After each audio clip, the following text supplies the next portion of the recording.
How many of you are familiar with it's a movie trilogy, but also the series of books by J.R.R. Tolkien, Lord of the Rings? Familiar?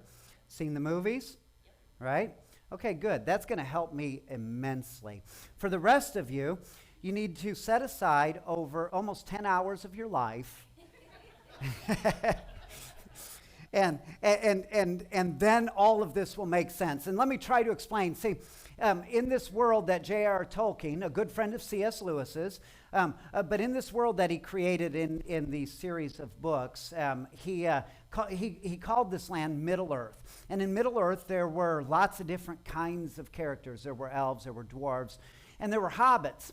Hobbits were short, like 3 foot nothing, so maybe a little taller than me. And they ran around in bare feet, and the top of their feet were hairy, so a lot like me. And it's just my toes. You know, it's like weird. What has happened in my life that I need to shave my toes? But this is how things go, ears and toes, and everything's falling apart. So I figure in J.R.R. Tolkien's world, I would be a hobbit. But in this world, the hobbits are they're kind of homebodies, right? They're built, they build their house into the landscape. They live a kind of bucolic, very verdant, the gardens and the pastures and the green and the ease of life, and everything's at a slower pace. And the Shire, where the hobbits live, is just kind of set aside from the rest of the world. They live this life where the world can do what the world wants to do, but it doesn't affect us. We don't affect it. It doesn't affect us. And we live this very peaceful existence. In this world, we become acquainted with one of the hobbits named Frodo Baggins. Frodo has been picked for a task. The task is profound, if not simple. You see, there's a series of rings. And there's one ring that rules them all, right? And all these rings were given to the empires of the world. It was a way of Tolkien to talk about the way that humanity doles out power around. And these rings were given, and they were rings of power, but there was a ring behind the ring of power, and it controlled all the other rings. And what had happened is the power behind the ring, the wickedness, had resurfaced. And this ring was controlling circumstances. But the ring had a tendency to corrupt. So if you held the ring, it would corrupt your character, and you'd start acting like all the other kings of the world. So the task came to the hobbit, pure of heart, kind of set apart from the world, and the task was to destroy this single ring, to break this hold that all these empires had, but it was bound up in this ring. And Frodo lives in the Shire, and the Shire is set apart from all of it, and he really doesn't want any part of it, because let me live my life, and what I do won't affect the world, and what the world does won't affect me. But that's not how it works. And so he enters in on this journey. Oh, and I won't recount the whole journey, but it's harrowing. It's life-threatening. And the only way to destroy this ring is to take this ring and drop it into the mouth of a volcano. Right in the center, the heart of where this evil kind of was birthed. And you got to drop it in here. It's the only thing that will destroy it. And so this is his journey. It's to take it, him and his friends. And it's a sacred journey. And a lot is threatened. Their lives are threatened multiple times. And finally, they get there. And it took 3 movies to get us there. Right? Finally, they get there, and at this point, you're like, oh, this ring just needs to die, and everybody that goes with it just needs to die. There needs to be resolution. And finally, the ring is thrown into the fire, right? And you see it melt. Oh, the mountain does not respond kindly to this. The mountain that forged this ring, and it begins to erupt, and lava begins to flow, and of course, Frodo and his friend are assumed lost. They sacrifice themselves for this mission. And as you see them, the camera pans up, and they're floating on these bits of rock in a field of lava. And it's a glorious moment. These massive eagles come and swoop down. It's kind of a resurrection. Swoop down and save that which is dead and brings it to life. And of course, there's a happy ending and there's a reunion. So that's 10 hours in less than 10 hours. But here's what intrigues me about this whole story in Frodo. Well, there's two things. First of all, why Elijah Woods? That's the first thing that intrigues me. The actor, but why? But anyway, that's an aside. But in the character of Frodo, there's another thing that intrigues me. Here's Frodo in the Shire before any of this happens. But then at the end of all of this stuff has happened. He's been gone over a year. A lot has happened. And the Shire never even really understood how in danger they were, even though one of their own had left. But now, here at the end, where does Frodo go? He goes back home. Same place, but two different people. Same place, back there, but a completely different person than who left. It was like there was a previous life and then another life. And even the horrors, the scars, and the friends that were lost along the way, the things, the innocence that will never be reclaimed. He's seen the world. He cannot go back to his life and be the same person. He cannot shut it all out and think that his part is not important. Everything has changed, but he's in the same place, but he's two different people. This intrigues me greatly because I think it speaks of a spiritual life. And it speaks to us, to me, out of this passage. Because Jesus brings his disciples, notice, to the edge of Jesus' area of ministry. There's this great scene in the movie, in the very first movie, when the hobbits are being led by Gandalf out into the journey. And they stop at one point. This region is the Shire, this whole area. They stop at one point. And why are you stopping? And the comment was made, if I take one more step, I will have gone further than I've ever gone before. It's a dramatic moment. You ever been at those moments in your life? If I take one more step, I'm at the edge of what I know. I'm at the edge of what I believe. I'm at the edge of my life. If I take one more step, I'll have gone further than I've ever gone before. Of course, the step, and it led them so much further beyond even that one step. Right, so here they come. Caesarea Philippi was a long walk in the first century. It's a long drive today. If you start in Jerusalem and you go to Caesarea Philippi, it's hours worth of a drive. So it was days, at least, of a walk to get to Caesarea Philippi. And here's Jesus with his disciples. He's taken them to the edge of what they know. They've never been farther than this. And they probably, in their lifetimes, though we learn from later how the gospel compelled them to move out, but in the first century world, this was as far as you would go. They're at the edge of what is known. And they come to the edge, right at the edge of this, and Jesus asks them this question, who do people say that I am? Sometimes we need to be asked this question at the edge of what we know, when life seems to make no sense. Because it's easy to define who Jesus is when we're living in the Shire. When life is controlled and the outside world doesn't affect me and I don't affect the outside world. But when we come to the edge of it where one step is going to take us further than we've ever gone, that we have no categories for the life beyond this moment. And Jesus asks us, who do people say that I am? Or later, who do you say that I am? This is where it matters. It's at the edge of everything. Confessing Christ begins truly at the edges of our faith. Have you ever found this in your life to be true? Isn't it amazing? You can affirm a lot of things. We have doctrines and we have creeds. I love our creeds. They help shape who we are. And we teach our doctrines, we teach our creeds, we teach these things to our kids, and they're so important. But there comes a point when you're at the edge of everything and you go, really? I'm not sure a creed is what I need. I need a Christ.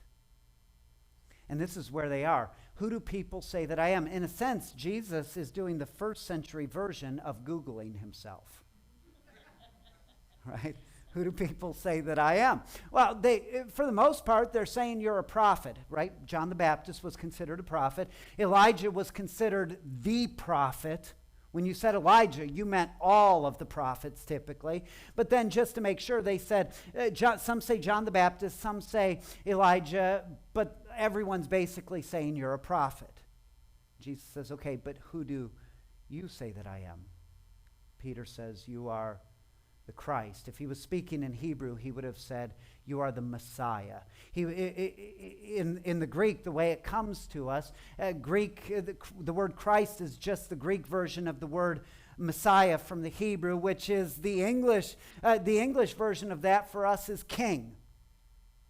Isn't it interesting? They went to the town of Philip Caesar to declare that Christ is king.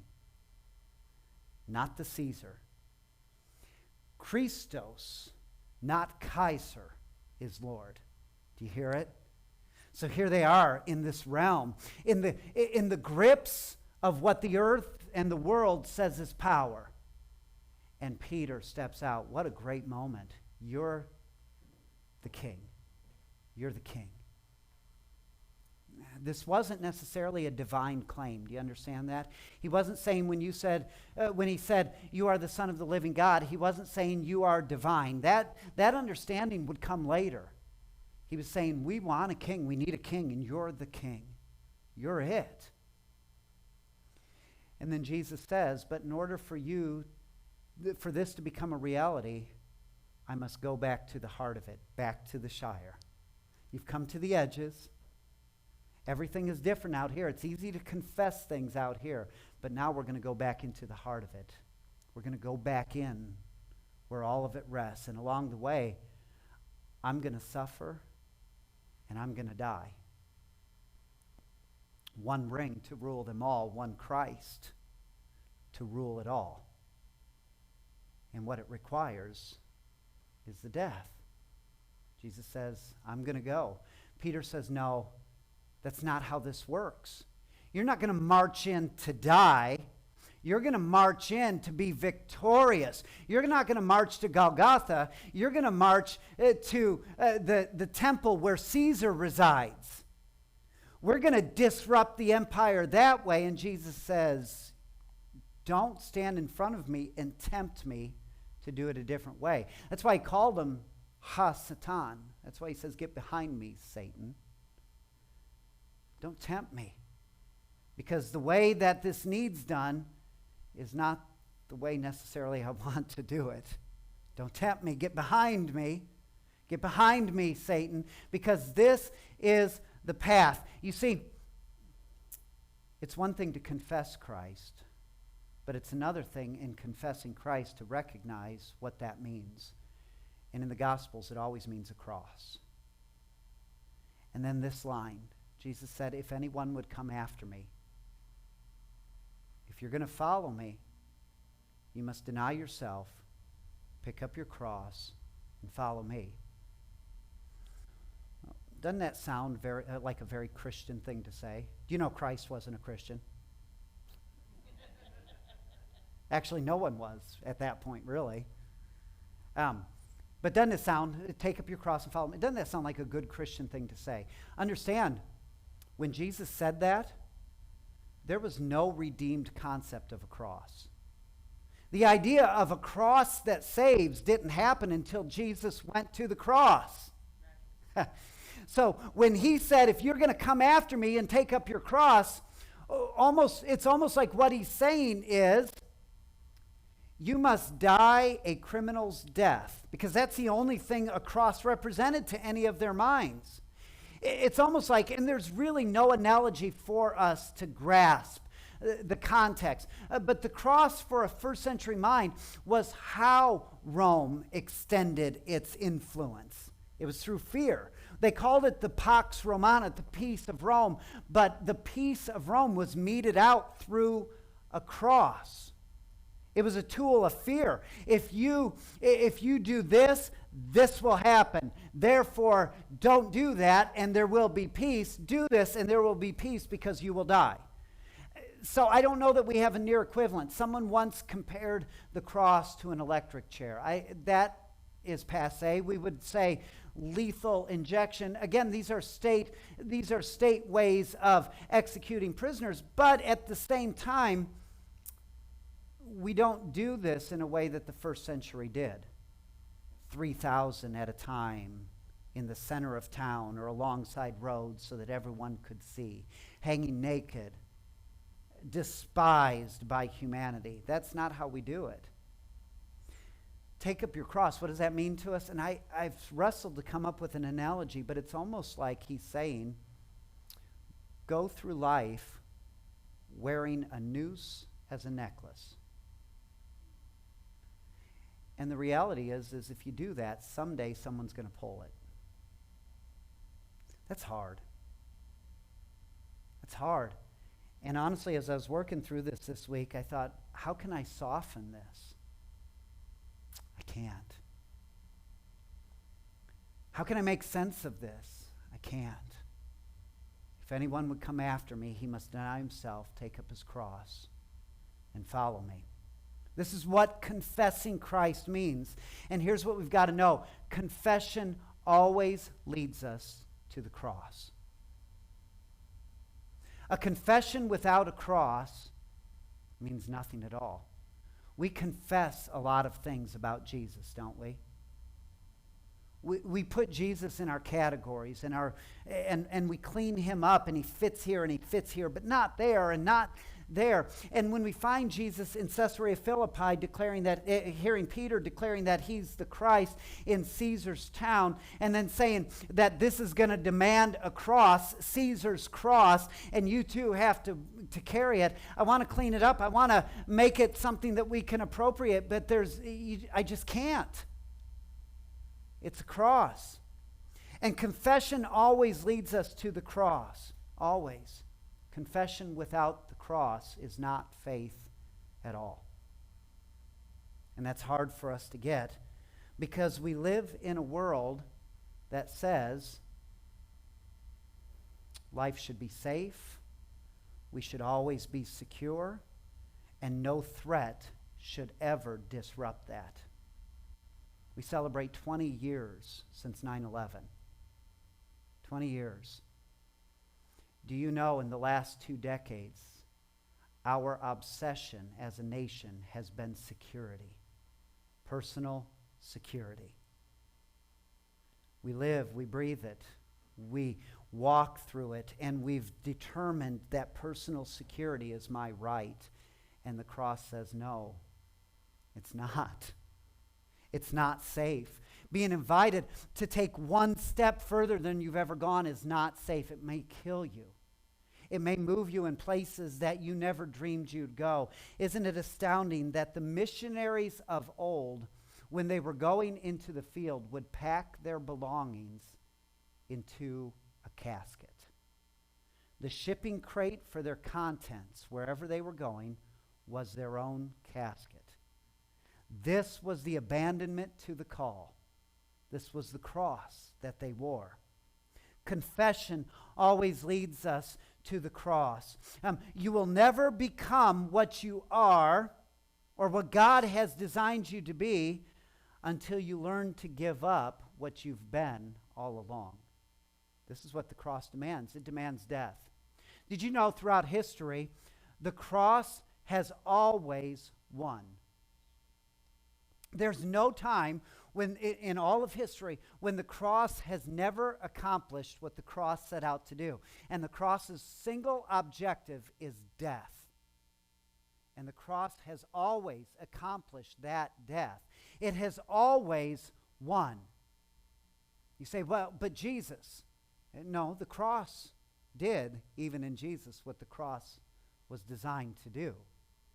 And the same is true for us, that the cross's design upon our life is that the old would die and the new would come. This is what it demands of us. It demands that we go to the edges of our faith where Jesus asks us, "Who do you say that I am?" And we begin to name those things that have really acted as Christs and kings in our life. And in a sense, he begins to say to us, well, that needs to die. That needs to die. That needs to die. And every step becomes another death. And it hurts. And it's hard because we've lived with these things for so long. And it's what we know. It's the safety. And it's so weird that there would be safety in the midst of our insecurity.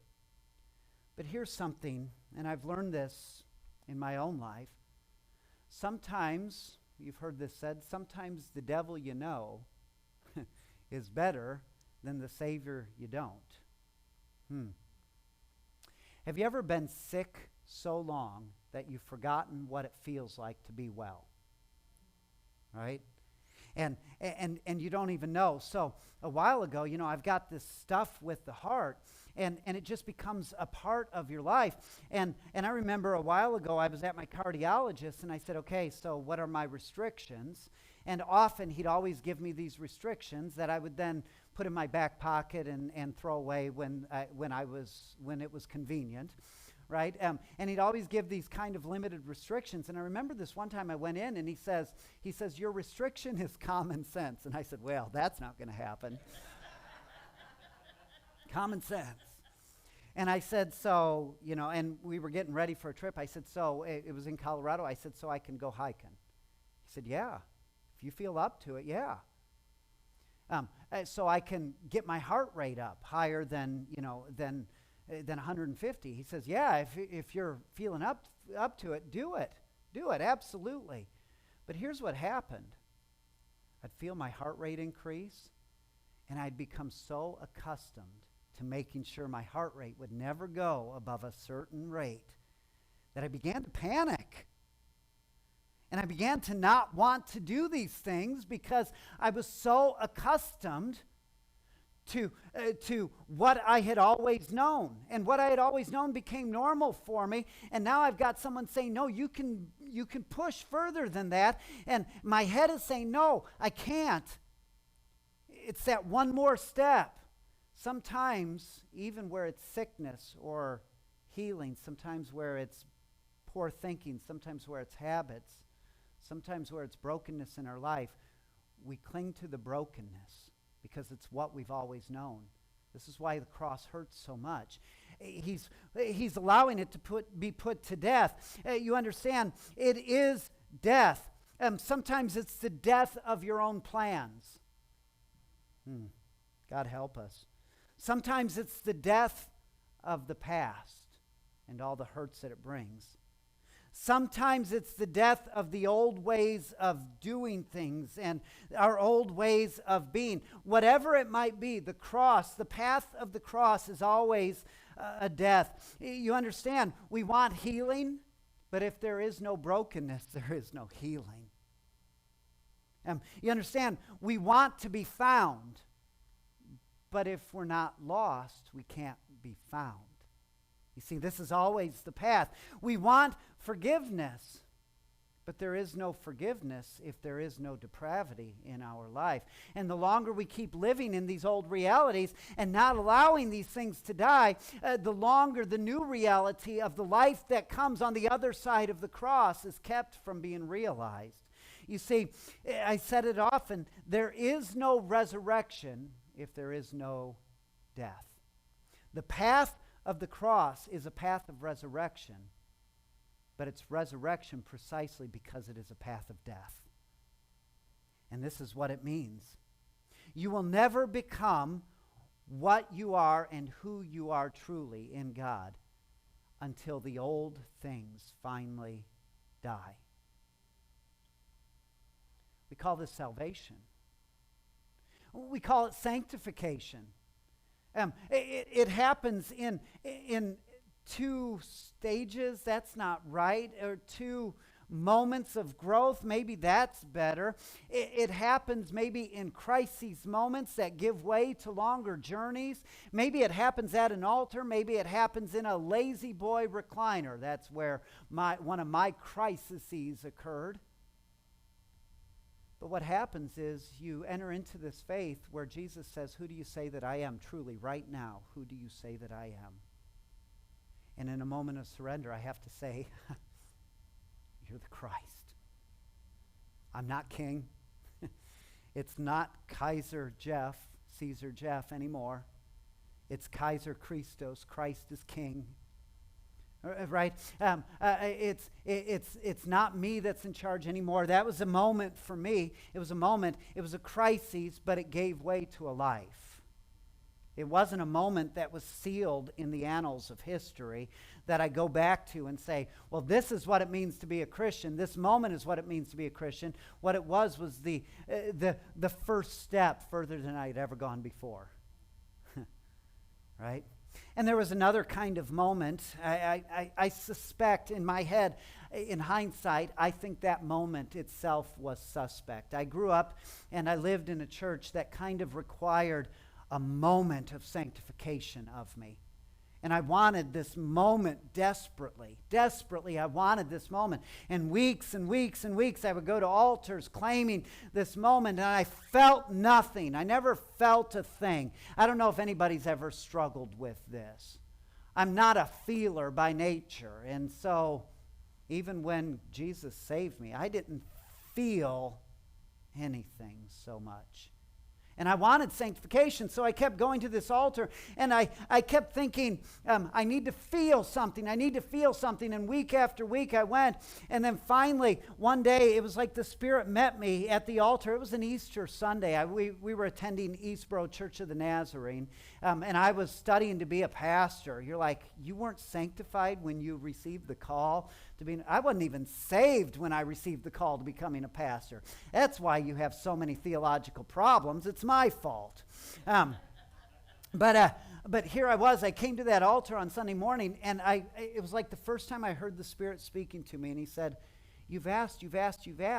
Why do you think I'm not giving you what you're asking for? He says, walk in faith. Another step. One more step. Was it a crisis? Maybe it was. The crisis was God telling me to get on with it. That was the crisis. And one more step, and one more step, and every step has been further than I ever thought I'd go. You see, this is the life of faith, but every step is a step in one direction. That means every direction behind me is one more crucifixion. You see, this is what it means to carry my cross. I carry it on my back so that every step becomes a crucifixion behind me, and every step forward is a new journey and a new path and everything behind me. So I'll share a story. Dana and I were talking the other day, and the way God has been moving this week, I don't know if it's God or circumstances or what, but it's been earth-shattering for us. And we were talking, Dana said, can you imagine 10, 20 years ago if I had said I was going to be a third grade teacher? No. Like, we both knew it wouldn't have been a good fit. And she says, here I am. We're in midlife. Isn't that nice how she included me in that? She says, here I am. We're in midlife, and I'm starting something new, and I can't imagine being or doing anything else. We didn't plan this. Do you know what I got this week? I got an invitation to join a PhD program at Cambridge. I'm turning it down. And I won't give you the reasons why. Dana says, don't write anything off. But those steps, I was telling my mom this, and I said, anyone that's known me for 20 years or my whole life knows I'm not an academic. I was held back twice. right? My kindergarten teacher, my mom reminded me of this. My kindergarten teacher, Mrs. Lyons. I have an older sister who always went before and, set the bar.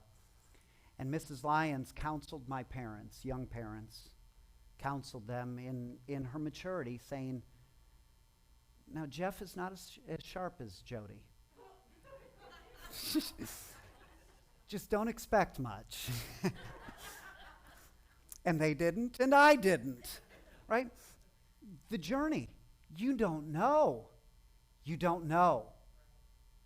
But you don't know unless you take one more step. You see, God is making you to become something that you were always made to be, even if your life makes no sense up to that point. He's making you to become it. This is the journey. But this is what it means. Take up your cross and follow me. So here's the question for you today, is will you take up that cross? Because confessing Christ means carrying a cross. It means a cruciform life. And here's what happens. Once that happens, when you take up that cross, maybe reluctantly at first, you will find that the burden becomes a blessing. And the longer you carry it, the more you find you are being created into something new entirely. This is what God has called you to. This is our confession, this is our hope, and this is His promise. And so do we march back into Jerusalem, or the center of our lives, where it seems like all of life centers around, and do we carry our crosses? Yes, and just like Frodo, maybe our end point is our starting point, but what we find is when we get back to the beginning, we're completely new people. And God has a new plan for us. So today, where are you? Here's Jesus' question. Who do people say that I am, and who do you say that I am? My prayer for you is that the answer is very similar to Peter's. You are the Christ, the Son of the living God.